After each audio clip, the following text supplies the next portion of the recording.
savez que le document est fait par chantier, chantier 1 à 21. Le premier chantier, c'est le tramway, et le 21e chantier, c'est les péages. Or, il se trouve que ces deux propositions étaient celles qui étaient au cœur de notre programme politique en 2005. Et entre les deux, pour justifier tout ça, une critique de la place qu'a prise l'automobile dans nos vies, qui est omniprésente aussi dans le plan de transport. Alors, c'est à cet égard-là que je dis que le plan de transport de l'administration Tremblay représente une bonne copie du programme de projet Montréal. Et cela ne nous vexe aucunement. Cela, au contraire, nous fait énormément plaisir. Parce que, qu'est-ce que ça veut dire? Ça veut dire que de plus en plus, les citoyens vont entendre, dans la foulée de Kyoto, des changements climatiques, de la revalorisation souhaitée de la qualité de vie en ville, de la lutte à l'étalement urbain, dont on a vu les manifestations par les terres agricoles que l'on perd récemment. Il y a eu une série d'articles sur le sujet.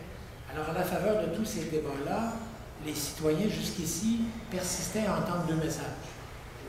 À partir de maintenant, grâce à ce plan de transport, les citoyens vont entendre un seul message, qui est un message qui était peut-être mal compris, qui pouvait paraître un peu décalé par rapport à la société, à certains égards extravagant il y a 3 ou 4 ans, mais avec l'importance qu'ont pris les changements climatiques dans nos vies, dans la conscience déjà, on se rend compte qu'aujourd'hui tout le monde est prêt pour ce discours-là, et que tous les partis politiques, municipaux en l'occurrence, mais on sait que c'est la même chose au provincial et au fédéral, tiennent désormais le même discours. C'est un énorme acquis pour la société montréalaise, métropolitaine, québécoise, canadienne et même mondiale. On sait que les changements climatiques sont le principal sujet à l'ordre du jour de la rencontre du G8, présentement en cours. Alors, voilà pourquoi nous ne nous désolons absolument pas de cette convergence au niveau des idées entre ce qui a motivé en large partie, la fondation de notre parti il y a maintenant 3 ans et demi, et aujourd'hui, ce plan de transport qui est produit il y a 2 semaines, c'est tout à fait heureux que les idées, que la vision du monde soit la même. Ceci étant, je ne suis pas ici seulement pour vanter le plan de transport, je suis ici pour en faire une analyse critique. Il y a plein de choses secondaires et même des choses principales qui nous héritent dans ce plan-là. Et je vous propose à partir de maintenant de procéder en s'aidant de la présentation électronique. Alors simplement pour notre instrument de mesure, là, vous voyez, ça va de excellent à très décevant. Et voilà l'évaluation générale du plan de transport que nous faisons. Alors vous voyez qu'il y a des choses qui nous enchantent. Comme je vous le disais, le chantier 1 et le chantier 21, celui qui ouvre et celui qui ferme, sont les deux parmi les pièces maîtresses du programme de projet Montréal en 2005. Proposition qui, à l'époque, c'était il n'y a pas longtemps, là, suscitait beaucoup de scepticisme pour dire le moins. Alors, vous voyez qu'on a on a un petit doute sur le réseau tramway, on verra un petit peu plus loin pourquoi. Vous voyez que dans le tout vert, on apprécie énormément les 240 km de corridors bus avec mesures prioritaires, incluant des corridors bus en site propre. Alors cet effort du côté de l'autobus nous plaît énormément aussi. Et vous voyez qu'il y a des points rouges, complètement rouges, c'est le 11e et le 18e chantier, qui tous les deux concernent l'investissement dans les infrastructures automobiles. Et c'est la grande difficulté de ce plan de transport, c'est qu'il y a, oui, il y a le discours du 21e siècle, le discours des villes qui sont à l'avant-scène du monde présentement, mais il y a en même temps une incapacité à renoncer au discours de 1950 et aux valeurs de 1950. Et simultanément, on prétendrait revaloriser le transport collectif, investir dans le transport collectif et continuer à investir pour augmenter la capacité routière, notamment par le biais de l'autoroute Notre-Dame-Est. Et cela est une profonde contradiction de ce plan de transport qui témoigne d'une relative facilité à emprunter le discours de l'autre, mais une beaucoup plus grande difficulté à emprunter sa culture.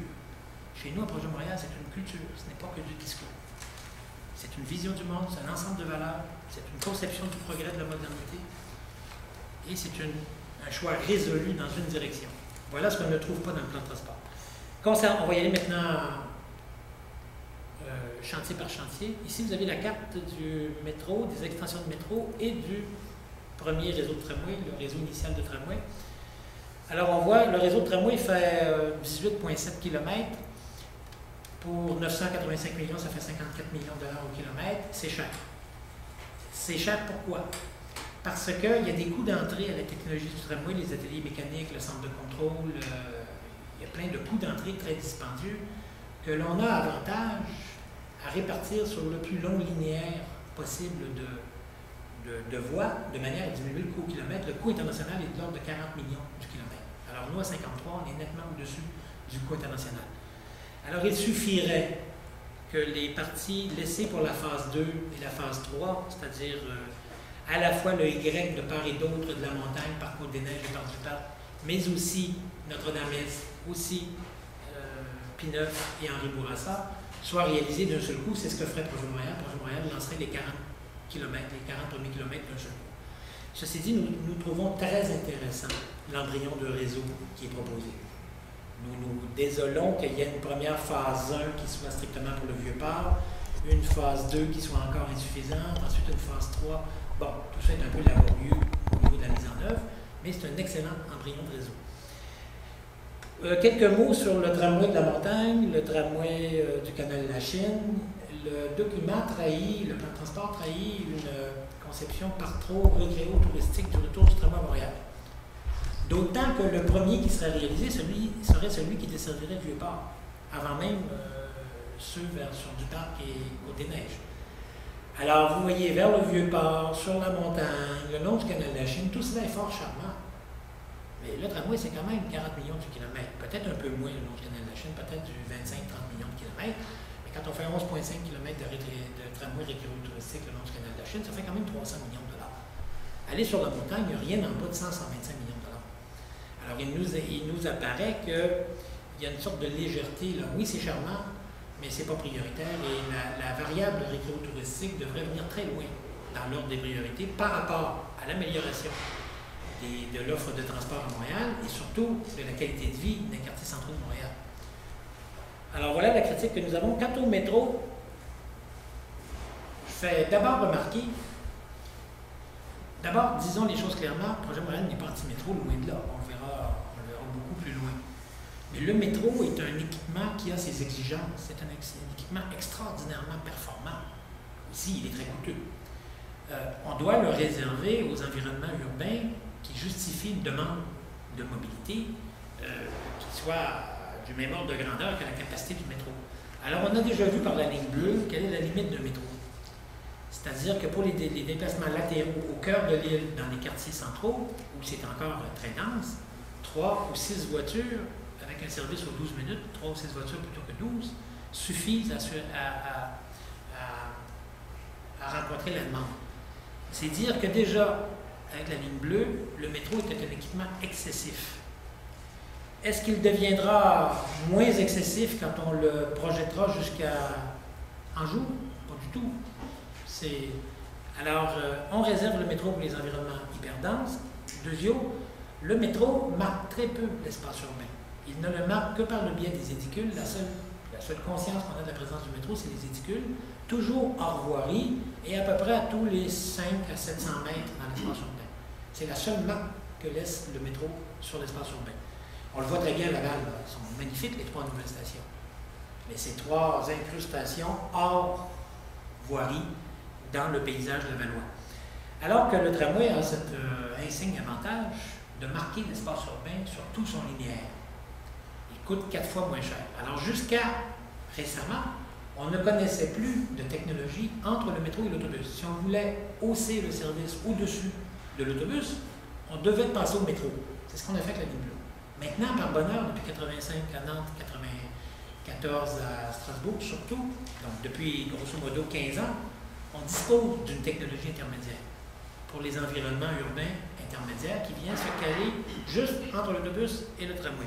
Alors, il nous apparaît qu'on pourrait faire un choix plus résolu en faveur du tramway et abandonner les projets d'extension du métro. Vous savez, ces projets-là, on les maintient pourquoi?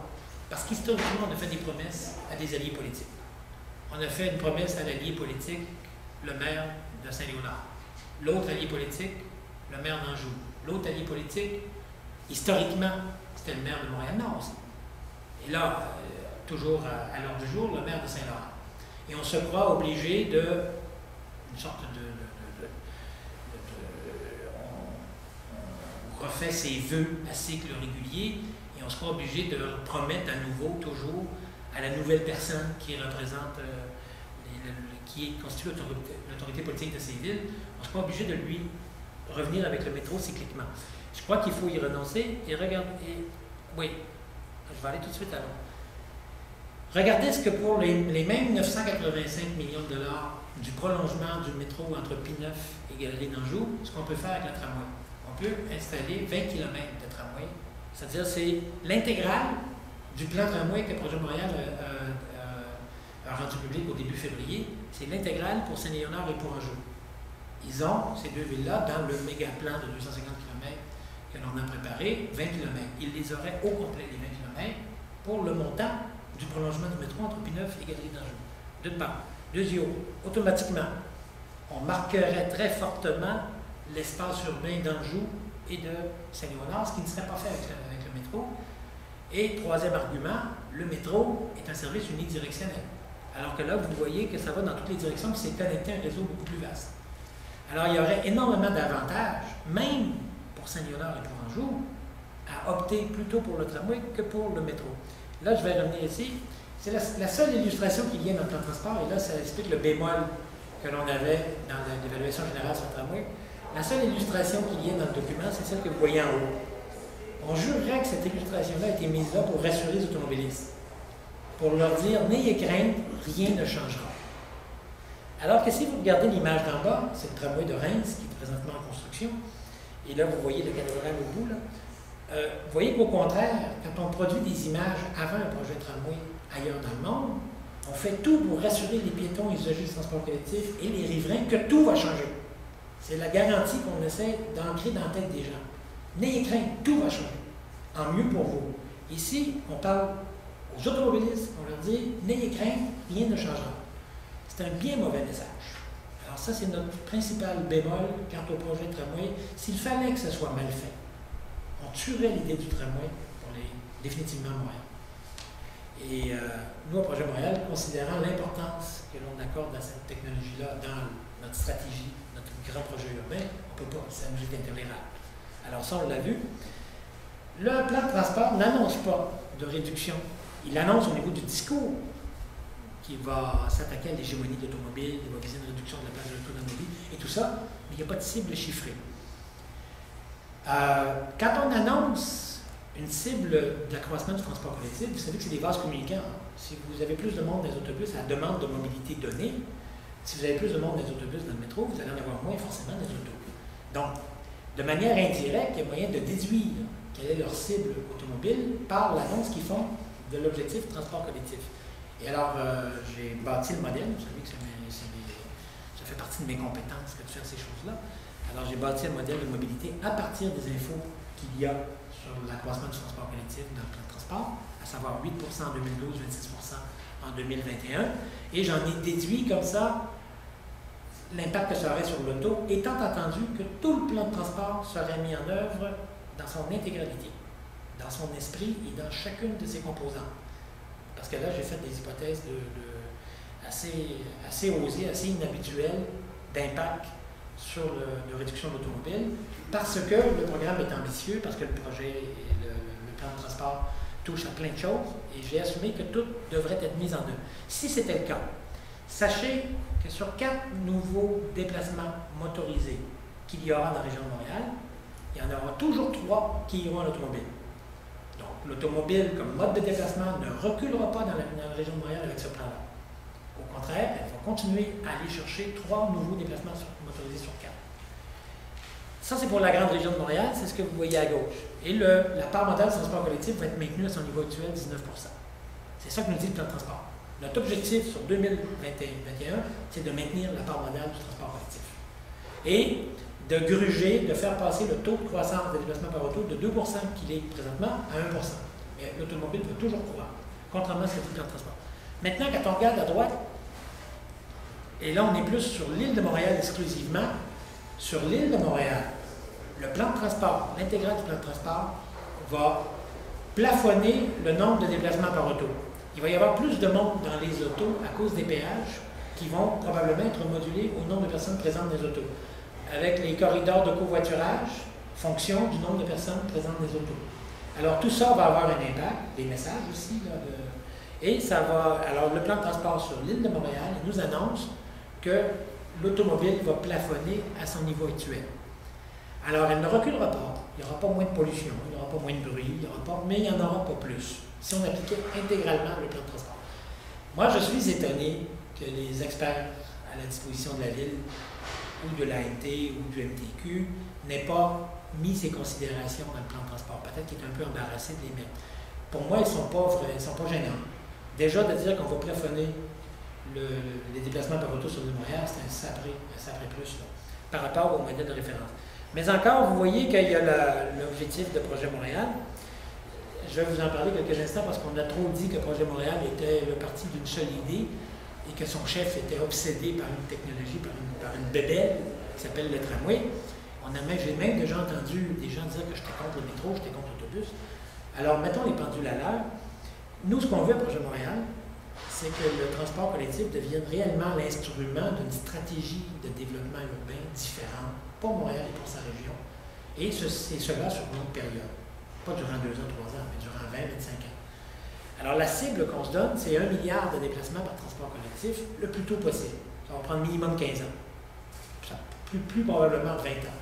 Mais visons 1 milliard de déplacements, sachant qu'il y en a 425 millions présentement. Alors, vous avez en 2005 la répartition de ce 425 millions. Vous remarquerez que le total fait plus que 425, c'est qu'il y a du double moins. Il y a beaucoup de gens qui prennent l'autobus et le métro pour un même déplacement. Alors, vous voyez que pour arriver à 1 milliard, il nous manque 575 millions de déplacements. Il nous en manque presque une fois et demie ce qu'on a présentement. Et là, je fais une hypothèse de répartition de ce qu'il faudrait augmenter dans chacun des modes. Il faut que le métro soit capable de prendre 75 millions de déplacements supplémentaires sans augmenter le linéaire de métro. Sauf pour une station, je ne l'ai pas encore dit, là, il m'apparaît justifié qu'entre Saint-Michel et P9, ce kilomètre de métro manquant m'apparaît justifié, c'est le seul qui m'apparaît justifié. Alors, quiconque connaît le métro aux heures de pointe présentement à Montréal, ça demande bien où on va y mettre les 75 millions d'usagers de plus. Il faut trouver le moyen de les faire entrer. L'autobus, 175 millions de plus, presque un doublement de l'autobus, et c'est là que les messages que dans le plan de transport sont si précieux. Ce fameux réseau supérieur bus de 240 km, c'est une excellente nouvelle, c'est nécessaire. Les investissements aussi dans les autobus articulés, les 500 autobus de plus, tout ça, c'est du bonbon, c'est absolument nécessaire, et c'est calibré avec l'objectif que Projet Montréal a relativement des autobus, vis-à-vis de l'autobus. Le train de banlieue, on a beaucoup dit que Bergeron, il parlait trop contre le train de banlieue et tout, mais non, Bergeron, il comprend très bien la place qu'occupe chacune des technologies principales de transport collectif dans une offre globale de transport collectif. Et vous voyez que là où Projet Montréal est le plus ambitieux, c'est sur le train de banlieue. Il faut multiplier par 4 la fréquentation de transport banlieue. Il n'y a que 15 millions de déplacements par train de banlieue annuellement présentement. Il faut que ça monte à 60 millions. Il faut que les non-résidents de Montréal prennent réellement l'habitude de venir à Montréal en train. Et pour ça, il va falloir investir. Et là, une fois qu'on aurait fait tout ça, il nous manquerait toujours 350 millions de capacité pour arriver à notre milliard. Il nous manquerait toujours. Et c'est là qu'apparaît la technologie du tramway, qui, vous le voyez, serait à terme du même ordre de grandeur que le métro et l'autobus. Il y aurait 3 technologies majeures et une technologie d'accompagnement de train de banlieue. Alors, on le voit très bien, la place qu'occupe le tramway dans notre stratégie à Projet Montréal. Bon, maintenant, item par item, le corridor du Pont-Champlain. Vous avez ici le projet de l'ANT, sur lequel travaille l'ANT depuis 1998. Je dis que, sans vexer l'ANT, sans vexer le gouvernement canadien qui a financé ces études-là, c'est plus là qu'on en est. Vous savez que ce projet-là coûte 1 milliard. Il coûte 1 milliard pourquoi? Parce qu'il faut bâtir sa propre infrastructure en parallèle du pont Champlain. Et vous voyez le pont là, pour franchir la voie maritime à 125 pieds d'altitude. Et par ailleurs, on s'apprête à démolir l'autoroute Bonaventure. Et on irait ériger une autre structure sur pilotis. Et pourquoi, il y a 15 ans, puisque ces études-là ont commencé en 96-97, pourquoi il y a 15 ans souhaitait-on mettre le transport collectif dans les airs, sous terre, quelque part ailleurs, parce qu'on ne voulait pas déranger l'automobile? On est rendu ailleurs aujourd'hui, là. On n'est plus en 96. On a vu les expériences européennes, on a vu certaines expériences américaines que vous verrez un peu plus loin. Alors, ceci est un projet beaucoup trop cher et totalement inapproprié. Par ailleurs, est-ce que Montréal va devenir un showcase de démonstration de toutes les technologies existantes sur Terre? Quand on aura fait le choix de la technologie nouveau tramway, tram-train, bien, qu'on l'utilise pour aller sur la rive sud, pour nous projeter hors de Montréal. Alors ici, vous avez l'extrait du plan tramway pour la partie concernée de Montréal, essentiellement l'île des Sœurs. Et là, vous voyez que simplement le tramway, il prend le pont Champlain. Pas plus compliqué que ça. Puis il est au sol, puis il occupe la place de l'auto, et c'est voulu. C'est un des avantages du tramway. Il nuit à l'auto, et c'est un de ses atouts les plus précieux. Alors, c'est une inversion complète du mode de pensée d'il y a 10-12 ans. L'autobus, je vous ai dit tout le bien que j'en pensais. Ici, je fais remarquer l'extraordinaire similitude entre le réseau Supérieur-Bus et notre réseau tramway qu'on propose à Projet Montréal. Là, il y a toute une discussion. Dans le plan de transport, il y a 40 km de tramway. Une fois qu'on a enlevé les deux extravagances de la montagne et du canal de la Chine, il reste 40 km. Croyez-vous vraiment qu'une fois qu'on aura amené le tramway jusqu'à Rio, on ne le projetterait pas jusqu'à Montréal-Est et jusqu'à Repentigny? Ça serait bête. Ça coûte presque rien. Il y a une antenne ferroviaire désaffectée, c'est du 10-12 millions de kilomètres à peine, et on se rend comme ça jusqu'à Repentigny très facilement. On vient d'ajouter 20 km au réseau tramway. Pensez-vous que sur Henri Bourassa, on va n'implanter le tramway que de Berry à Pineuf? Les gens qui vont arriver de Rivière-des-Prairies en autobus vont-ils descendre à Pineuf, embarquer dans le tramway? Et rendu à Berry, redescendre du tramway pour embarquer dans notre autobus? C'est trop bête. Tout le monde sait que le tramway a vocation à desservir tout l'axe Henri Bourassa, de Saint-Laurent jusqu'à Rivière-des-Prairies. Un autre 20 km qui vient de s'ajouter. Au 40 du plan tramway, je viens de vous ajouter 2 fois 20 km, on est rendu à 80. Continuez comme ça, laissez faire le temps. À partir d'une réflexion comme celle que le plan de transport contient, à savoir que tu réserves l'espace à l'avance et on verra après. Vous voyez que sur P9, sur Notre-Dame, on installe des corridors bus en site propre et c'est la phase 2 de développement du tramway. Et c'est comme ça qu'il faut réfléchir. Il faut se dire, à court terme, on met l'autobus, on s'approprie, on se réapproprie l'espace, on habitue les gens, on les invite à redécouvrir le transport collectif rehaussé. Et à terme, le moment venu, on change l'équipement pour le tramway si on le juge pertinent. Et c'est comme ça que de fil en aiguille, on pourra se rendre à 250 km de réseau tramway en 2020, 2025, 2030. Ce n'est pas du tout exagéré. Alors, c'est ce qu'on aime tout particulièrement dans le plan autobus proposé. L'entrée maritime de Montréal, ça va regrouper l'investissement des infrastructures routières. Regardez de quoi elle a l'air, notre entrée maritime. Ici, c'est le front fluvial de Montréal. C'est terrible. Vous savez, quand je suis arrivé à Montréal en 1975, une des choses que j'ai trouvées les plus horribles à Montréal, c'est au coin de Iberville et Notre-Dame, ces fameux réservoirs de mélasque brouillés. Ils sont toujours là. Ils sont entourés de publicité grossière, tout est vulgaire, tout est laid. C'est normal. De l'autre côté, il y a le plus beau site de Montréal, la plus belle opportunité, le fleuve. Et on a décidé de bâtir une autoroute. Et tout le monde à Montréal est d'accord pour bâtir une autoroute. À chaque conseil municipal, chaque fois que j'ai l'occasion, je parle contre Notre-Dame-Est et unanimement, toute l'Assemblée, incluant l'opposition, me répond que non, c'est nécessaire.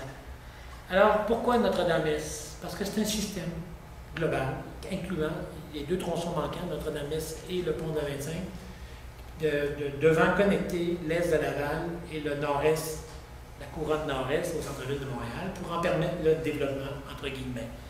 Il y a 5000 hectares à développer à Laval. Il y en a 5000 hectares, c'est du dûment dézoné, zone blanche. Ça n'attend que l'infrastructure de transport qui permettra de lancer le processus de développement. Juste en gain foncier, sur 10 000 hectares, du sol qui passe de 15 cents de pied carré de prix agricole à 1,5 pièce de prix urbain. Il y a des milliards de dollars de profits privés juste en temps de foncier. Alors, ça c'est, vous avez là la machine à étalement urbain, la machine à mal développement urbain. Et l'autoroute Ville-Mariette, c'est une composante importante, nécessaire de ce plan-là. Et que l'on ne comprenne pas ça à Montréal, c'est terrible. Et ici, vous avez le plan l'esquisse de ce qui va être construit. Et là, c'est pas de valeur, mais quelqu'un qui n'appelle pas ça une autoroute, il est de mauvaise foi. 4 voies par direction, 100 000 de capacité. Les feux au vert durant toute l'heure de pointe, le matin et le soir, dépendamment du sens. Le tiers environ du linéaire en dépression ou en tunnel. Moi, j'appelle ça une autoroute. Et on se couperait définitivement du fleuve. Alors nous, ce qu'on dit, voilà l'ambition de Projet Montréal pour cette partie-là de la ville. Le plus beau site, le site le plus somptueux, le plus grandiose de Montréal, c'est son entrée maritime. Son entrée maritime est composée du front fluvial de Montréal, de la pointe est de l'île Sainte-Hélène et de l'entrée de la voie maritime à Longueuil. Ces trois-là, c'est le plus beau site de Montréal, ces trois-là mis ensemble. Alors, on s'épate toujours de Sydney avec le Harbour Bridge derrière. On dit que c'est beau, qu'ils sont chanceux, Sydney, d'avoir un site qui leur permette une chose comme ça. Nous avons le même site à Montréal, nous avons la même perspective. Sauf qu'en avant-plan, c'est un parking. Voilà la différence entre Montréal et Sydney. Par ailleurs, toutes les villes qui ont connu des renaissances, parmi celles qui me sont le plus chères, Barcelone, ils ont réouvert leur front. En l'occurrence, c'était maritime et non pas fluvial. Ça fait partie Bordeaux. Bordeaux, c'est absolument extraordinaire ce qui s'est fait à Bordeaux pour ouvrir la ville sur la Garonne, alors qu'elle était complètement fermée comme nous ici à Montréal. Il n'y a plus d'activité portuaire dans cette partie-là du port. C'est une cour d'assemblage de trains, point à la ligne. Et c'est là aussi qu'on entrepose le sel, les fondants et le gravier dont on aura besoin l'hiver suivant. C'est tout ce à quoi sert le port dans cette section-là.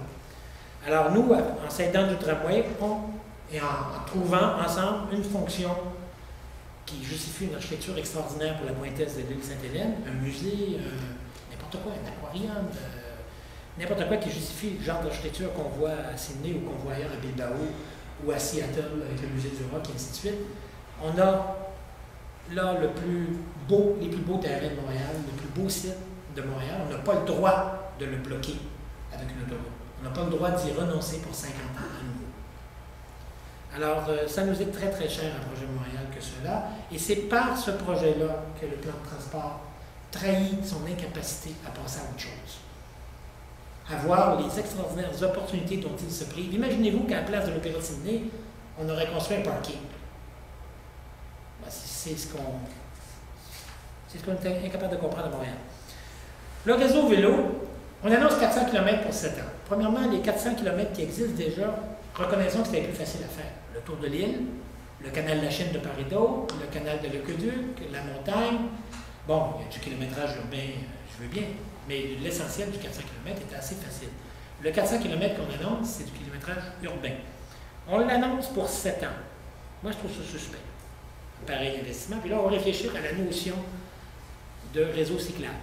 Alors ici, je distingue entre une piste, une voie, une bande et rien. Alors, une piste cyclable, on prend la place à l'automobile. On la pérennise au profit exclusif des cyclistes. Bon, je sais que M. Krantz ici n'était pas d'accord avec tous les aménagements, mais quand même. Une voie cyclable. Ici, on a un exemple du boulevard de Maisonneuve-Ouest, dans Westmount. Vous voyez que c'est déjà moins invasif, c'est moins coûteux aussi. Mais en l'occurrence, la Maisonneuve-Ouest, c'est tout à fait approprié comme équipement. Et là, ça nous conduit à la bande. La bande, c'est un trait, deux traits au sol qui délimitent une partie où on dit les cyclistes ont priorité dans cette section-là. Alors ici, on est sur Saint-Urbain. Il est vrai que la grande majorité des automobilistes respectent la bande cyclable. Il est aussi vrai qu'on roule à 30 km/h qu'il faut être un cycliste averti et aguerri même pour s'aventurer sur Saint-Urbain. On ne va pas sur Saint-Urbain avec un enfant de 7-8 ans. Ça serait vouloir sa mort. Alors moi, je dis que quand une institution publique comme une ville annonce avoir étendu un réseau cyclable, elle prend une sorte d'engagement moral d'avoir fait ses devoirs, d'être capable d'assurer que l'environnement proposé est sécuritaire pour tous ceux qui ont besoin d'un message particulier pour s'aventurer dans la ville à vélo. Un cycliste aguerri comme moi n'a pas besoin d'un message particulier pour s'aventurer dans la ville à vélo. Pour moi, toute la ville m'appartient. Mais quand on fait une intervention publique sur un réseau cyclable, on ne s'adresse pas aux cyclistes aguerris, on s'adresse à tout le monde. Et je dis que cette bande cyclable sur Saint-Urbain envoie un message pour le moins ambigu. Quant à juste faire des dessins au sol, alors s'il vous plaît. Alors, il est évident que dans le 400 km qu'on annonce pour 7 ans, qui m'apparaît totalement excessif, c'est que l'on compte ne faire que des dessins au sol. Ça va être 400 km de dessin, de peinture. Et ça, moi je dis, on trahit la communauté cycliste et on sera responsable à terme de bien des accidents, ce qui me désole en tant qu'élu, tout particulièrement.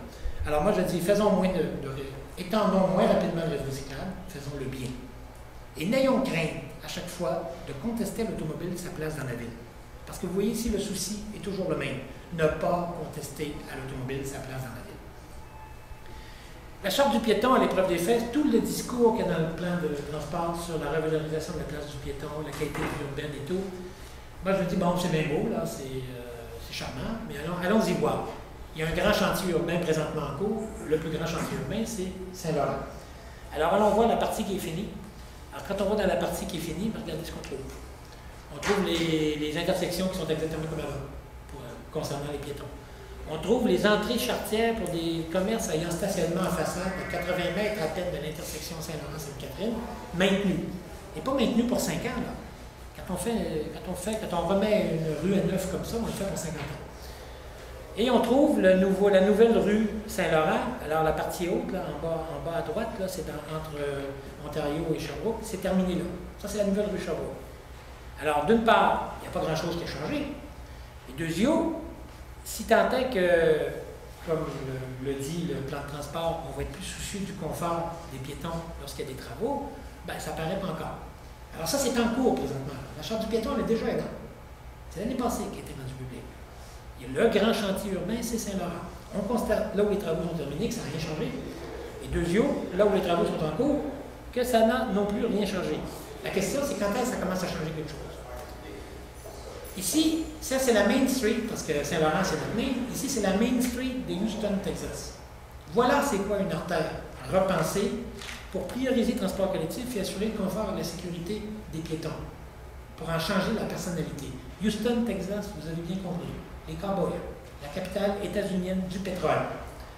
Regardez ça, ils sont tellement fiers de leur coup, là, qu'ils ont mis sur tout le long de la rue des bannières de New Main Street. Ils sont fiers d'eux. Est-ce que Montréal va mettre une bannière devant Screaming Eagle de New Main Street of Montreal? Celle-là, je la mets tout le temps parce que je la trouve extraordinaire. Sur 250 mètres de long, la Main Street à Houston a été remplacée par une fontaine et le tramway roule sur l'eau. Parce qu'ils trouvent ça beau.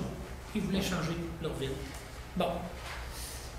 Concernant toujours les piétons, moi je fais remarquer que la sécurité en général de l'espace public, je fais remarquer d'abord que parmi les piétons et concernant les piétons et cyclistes, il y en a 132 qui sont tués par l'auto et il n'y en a aucun qui est une automobiliste. Ben, vous voyez le raisonnement, là, il est un peu. Je reconnais qu'il n'est pas d'une honnêteté intellectuelle, on fait de la politique des fois. Là. Alors c'est 13 000 victimes à zéro, d'une part.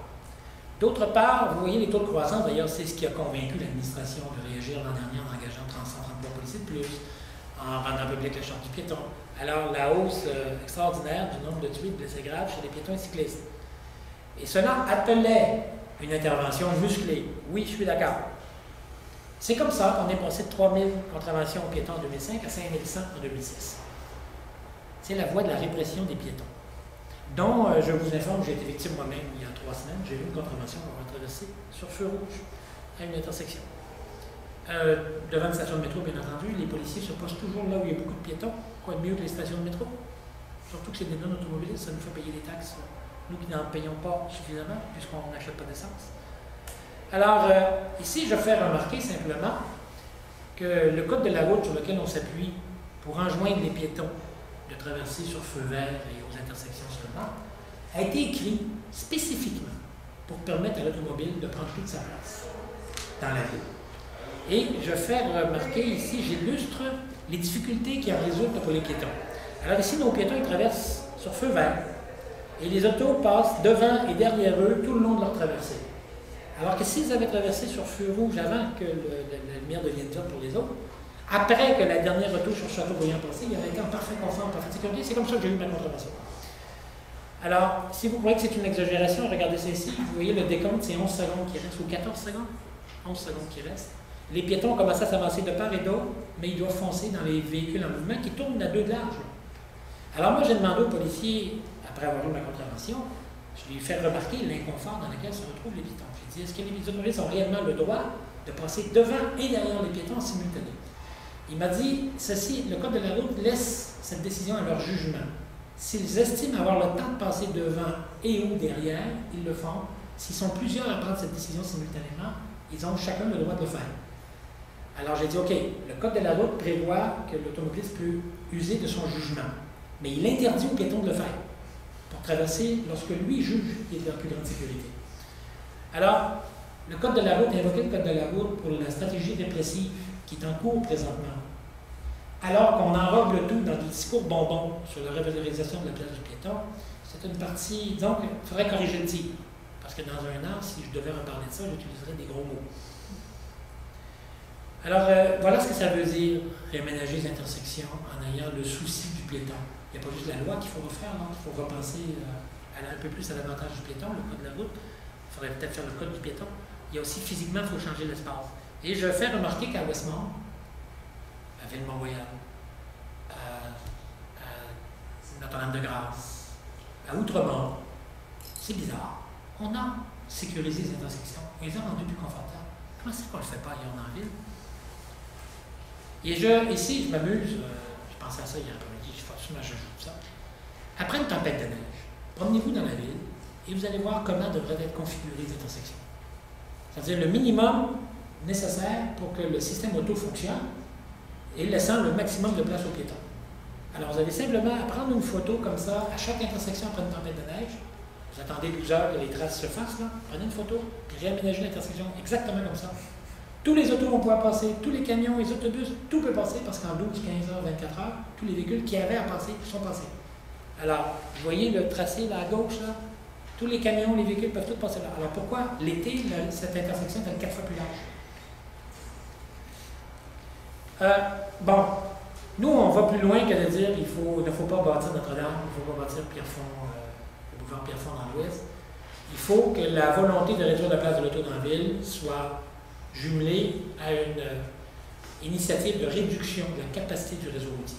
Le plus bel exemple que l'on ait récemment dans le monde, c'est l'autoroute, je ne dirais pas son nom, c'est trop compliqué, là, mais assez haut. 14,5 km d'autoroute en question, construite sur le lit d'une ancienne rivière qu'on avait canalisée dans un tuyau. Et là, en 2000, en 1999, dans l'annonce de la campagne électorale, un hurluberlu semblable à celui qui est devant vous a dit, si je prends le pouvoir, j'enlève l'autoroute, puis je refais la rivière, on aura le plus beau parc d'Asie. Il a pris le pouvoir en 2000, il a mis le tout en chantier en 2002, et il a livré en 2006, 14,6 km de long, le plus beau parc de toute l'Asie. Vous vous souviendrez que l'administration a fait une conférence de presse il y a 2 mois pour nous dire que peut-être dans 2 ans, il allait faire une autre conférence de presse pour peut-être nous dire qu'il allait démolir 800 mètres de l'autoroute Ville-Marie, l'autoroute de Bonaventure. Regardez ici, là, comment est-ce qu'on fait dans le monde. Et, savez-vous, on a demandé, on a dit, qu'est-ce qui va arriver des autos? Alors, l'administration a répondu, parce que c'était devenu l'administration, nous réglons un problème à la fois. Nous verrons bien, quand il n'y aura plus d'autoroute, s'il y a un problème. S'il y en a un, on le réglera. Or, il n'y en a pas de problème. Alors ici, c'est Pierrefonds, c'est l'autre projet, en particulier à Port-Notre-Dame, qui nous fait particulièrement mal au cœur. Vous savez que dans l'ouest de l'île, il reste 20 km² d'espace forestier, d'espace agricole, d'espace vert. 20 km². Cela inclut bien sûr le Cap-Saint-Jacques. Et c'est surtout les grands terrains de part et d'autre de la rivière à l'Orme. Alors, il y a un projet de construction de monster house, d'unifamiliales hypertrophiées, là, de maisons McDo, là, comme on les appelle aussi, à Pierrefonds, 5000 de ces maisons-là, qui vont bouffer 4 km². Le dernier paysage agricole de Montréal va disparaître à la faveur de ce projet-là. Et il y a à Sainte-Anne-de-Bellevue, de l'autre côté de la rivière à l'Orme, un projet similaire. Alors, on s'apprête, c'est programmé, on s'apprête à faire disparaître 6 km² des 20 km² d'espace vert qui restent dans l'ouest de l'île. N'ayez crainte, une fois que cela serait fait, on va aller chercher un autre 6 km². Je trouve ça terrible qu'aujourd'hui, en 2007, 2008, 2009, 2010, on ait encore ce genre de projet-là et que l'on saccage ce qui reste debout d'un peu. Vous savez, en salle de conseil, j'ai déjà fait référence à la chanson de Diane Dufresne, Ne tuons pas la beauté du monde. On est en train de finir de tuer la beauté de Montréal. Alors que j'explique à chaque fois aussi au conseil, aux élus de Pierrefonds, qu'il y a largement de la place à Pierrefonds, dans tous les parkings qu'on y trouve, pour bâtir 5000 unités résidentielles de plus, et même 10 000, et même 15 000, tout en préservant ce qui reste. Alors, c'est au plan de transport. Alors, le plan de transport maintient le modèle de mal développement urbain, dans ce qu'il y a de plus excessif. Vous voyez les contradictions, là? C'est facile d'avoir le discours, c'est plus dur d'avoir la culture. Dans la réduction de la capacité routière, le plan de transport nous dit on démolit notre Bonaventure, on va creuser un tunnel pour passer sur le bassin Peel, ça va coûter 4 à 600 millions. On n'a pas besoin de tunnel pour passer sur le bassin Peel. Le peu d'auto qui restera, parce que vous savez que c'est très, très, très sous-utilisé, Bonaventure, là. Le caractère autoroutier était totalement excessif. Le peu d'autos qui restent peuvent très bien passer par la rue Bridge, la rue Wellington, rentrer par le pont Wellington, à 200 mètres à peine de la rue Bean et à 400 mètres environ de la rue Université. Et de manière accessoire, il y a le pont par le biais de la rue Mille. Pourquoi avoir un troisième pont? Pourquoi payer 4 à 600 millions de dollars pour investir dans l'auto à cet endroit-là? Pas compliqué, ça ne coûte pas une scène. Il suffit de ne pas bâtir de pont, il suffit de faire un vrai boulevard de la rue Université à partir du bassin Peel, pas 4 voies par direction. Alors voilà le genre de révolution mentale que là, on ne trouve pas. On trouve des éléments de discours, mais on ne trouve pas, c'est pas conséquent. Alors, par ailleurs, on approche de la fin, là, ne vous inquiétez pas. Le camionnage, une apologie du camionnage dans le plan de transport par le biais du chantier 18-19. Alors moi, quand j'étais au ministère des Transports à 19, j'avais mis devant mon bureau la marchandise et le seul Dieu, et le camion et son profit. Tellement on me servait continuellement l'apologie du camion. Le camion, nouveau fer de lance de l'économie métropolitaine québécoise. Et je disais, non, le camion, partout ailleurs dans le monde, en milieu urbain, c'est considéré comme une nuisance qu'il faut rationaliser. Et c'est ce qu'on fait partout dans le monde. Alors ici, j'ai déjà même entendu un ou une ministre, je ne préciserai pas le sexe, dire, du gouvernement du Québec, dire qu'il fallait mettre le monde dans le transport collectif pour faire plus de place pour les camions dans les rues et sur le réseau routier. Alors voilà où on en est, et le document reprend intégralement cette idéologie du tout au camion. Alors, je vais faire remarquer qu'elle marche bien, l'idéologie du tout au camion. Regardez, là, en quelques années à peine, on est passé, en plusieurs années, là, mais vous voyez la progression du nombre de camions sur l'île de Montréal. Bon, dans la région de Montréal, c'est 14 000 camions de plus en 15 ans. Alors, c'est un secteur effectivement en très forte croissance. Alors, il y a des camions, des milliers, des dizaines de milliers de camions qui virevoltent jour et nuit dans la ville. À un quart de charge, ça va dans tous les sens. Il n'y a jamais eu d'enquête origine-destination de fait sur le camionnage à Montréal. Ce qui permet de parler de just-in-time, de connecter ensemble les pôles, de l'agglomération, tout le vocabulaire qui sont, à mon avis, carrément des fétiches. Et sans risquer d'être démenti, il n'y a aucune étude origine-destination qui n'a jamais été faite sur le camionnage. Et concernant le port de Montréal, c'est 2000 mouvements de camions par jour. Comment pouvez-vous expliquer que 2000 mouvements de camions justifient un investissement pour une autoroute qui aurait une capacité de 100 000 véhicules? Vous voyez comment c'est hors d'ordre. Alors, il y a 30 ans, on faisait de l'autoroute pour transporter du monde. Aujourd'hui, on fait des autoroutes prétendument pour transporter des marchandises. Pour moi, c'est du pareil au même. On fait des autoroutes. On s'est simplement trouvé un nouveau motif pour le présenter. Bon, les péages, vous savez, c'est la plus belle surprise du plan de transport. C'est qu'ils ont été conséquents. Ils n'ont pas laissé la question financière ouverte. Ils ont dit, dans le dernier chantier, il faut être responsable. Et ils ont eu cette habileté de présenter le péage au milieu de d'autres mesures qui nous font toutes lever les cheveux sur la tête. 10 cents de taxes sur l'essence. C'est pas une scène, 10 cents d'un coup. 1% de la taxe de vente que les gouvernements supérieurs transféreraient à la municipalité. La taxe employeur comme en France. C'est toutes des mesures qui nous font lever les cheveux sur la tête et qui nous font dire, à tout prendre. Le moins pire, c'est péage. De surcroît, les médias, et là je vous remercie les médias du beau travail que vous avez fait ces dernières années, vous nous avez beaucoup parlé de Londres, vous avez beaucoup parlé de Milan, vous avez beaucoup parlé de Stockholm. On a souvent entendu parler aussi de Manhattan. Et là, les gens se sont habitués comme ça à ce que les péages soient une sorte d'indicateur de modernité. C'est dans l'air du temps. Et que Montréal soit parmi un échantillon de villes de cette qualité-là, ça nous plaît bien, a priori. Là. Alors, l'éducation, d'une certaine manière, c'est fait auprès de la population et auprès des décideurs politiques. Et c'est pour ça qu'aujourd'hui, on peut arriver avec les péages. Alors nous, quand on parlait des péages, il y a 2 ans à peine dans la campagne électorale, tout le monde nous sortait le langage de la coercition, de la contrainte. Alors on disait, vous êtes des méchants, vous voulez enlever des droits, vous voulez priver la liberté. Aujourd'hui, non seulement c'est dans le plan de transport, mais de surcroît, un sondage révèle que les 2 tiers de la population sont d'accord. Ils sont d'accord, on verra bien, là, mais ils n'ont pas a priori d'objection. Ils comprennent que ça puisse être nécessaire, incluant les automobilistes des courants. Alors, il y a là un acquis très précieux pour la suite des choses. Alors voilà, ça complète ma présentation. Vous voyez, il y a du bon et il y a du moins bon. Alors, qu'est-ce qu'on va faire, Projet Montréal? Projet Montréal est heureux de voir, au moins au niveau du discours, on tient tous au même discours, Projet Montréal est inquiet de certaines orientations que l'on voit dans le document. Projet Montréal tient à ce que les actions soient réellement en accord avec le discours qui est tenu. Projet Montréal, si les choses sont bien faites, va appuyer ce qui va se faire. Si les choses sont mal faites, il va les dénoncer. Mais encore, cela étant dit, ce n'est qu'un document de consultation. Il est en consultation jusqu'à la fin de l'année. On aura le nouveau document le printemps prochain. Le temps de ficeler quelques mesures de financement, on sera en élection en 2009. Alors, tout indique que cela est une partie importante de la plateforme électorale de nos adversaires politiques en 2009. Alors, en 2009, nous serons au minimum 2 partis à présenter la même plateforme électorale. C'est-à-dire celle que nous avions présentée en 2005 sera devenue celle de nos adversaires en 2009. Alors, soyons heureux du plan de transparence, mais comprenons-en aussi les limites. Merci.